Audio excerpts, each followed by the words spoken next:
Noswaith our Paub.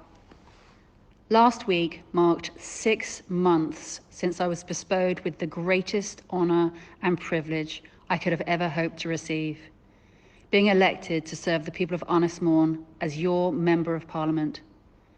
I'm incredibly grateful to receive such a warm welcome after moving here with my husband and our 3 children, and of course Violet, our dog, and I appreciate your patience while I learn Welsh. However you voted, I'm working hard every day to support you, my constituents, keeping you updated every step of the way with newspaper articles, this radio slot, a weekly surgery, on social media, and my e-newsletter. My newly launched Hidden Heroes campaign is giving our unsung heroes the recognition that they deserve. During the greatest crisis that our country has faced since the Second World War, my team and I have set up 2 offices. We are working around the clock to respond to thousands of pieces of correspondence and requests for help. We are grateful for your patience while we work hard to respond to everyone individually, and for your understanding that we must prioritise requests from people who are in the greatest and most urgent need.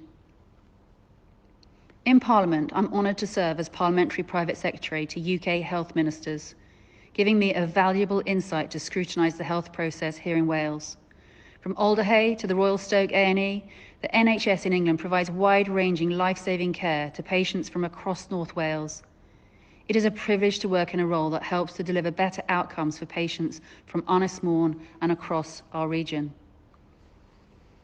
I have also heard hours of evidence on the Welsh Affairs Select Committee, the Agricultural Bill Committee, and this week the Domestic Abuse Bill Committee, enabling me to shape legislation to have a positive impact on our communities here in North Wales. Over the past few months, I've made hundreds of personal phone calls to constituents and written countless letters to support the wonderful people of Ynys Môn. I'm here to listen, and I'm here to serve. My judgments are always made with the best of intentions. I entered politics to be a voice for those who have no voice. Never has this been more important than during this crisis. I'm immensely proud of our community's resolve in defeating coronavirus and sticking together, and I feel truly privileged to be a part of this community.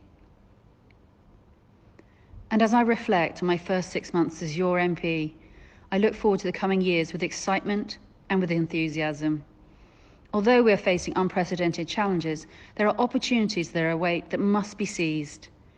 I promise to continue to dedicate every waking hour to fighting for the people, the businesses and the charities of Ynys Môn, and I will not stop until we've achieved tangible change, more high-quality jobs and more training opportunities, a thriving and well-supported tourism sector, along with a more diversified local economy, ensuring that Ynys Môn leads the UK's drive to decarbonisation, a better deal for our farmers and a more just society, a society where everyone has a stake. For too long, Ynys Môn has been on the periphery, both economically and politically, from Cardiff and from London.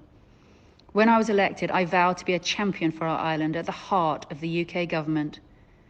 The economic consequences of the First Minister of Wales's announcement last week that Wales will be effectively closed to tourism for the rest of the summer must not be underestimated. The viability of hundreds of local businesses across the island, in both the tourist sector and the supply chain that supports it, is threatened, along with thousands of jobs. In March, the Chancellor vowed to do whatever it takes to support jobs and businesses throughout this crisis, and I've been fighting for additional long-term economic support for tourism in Wales.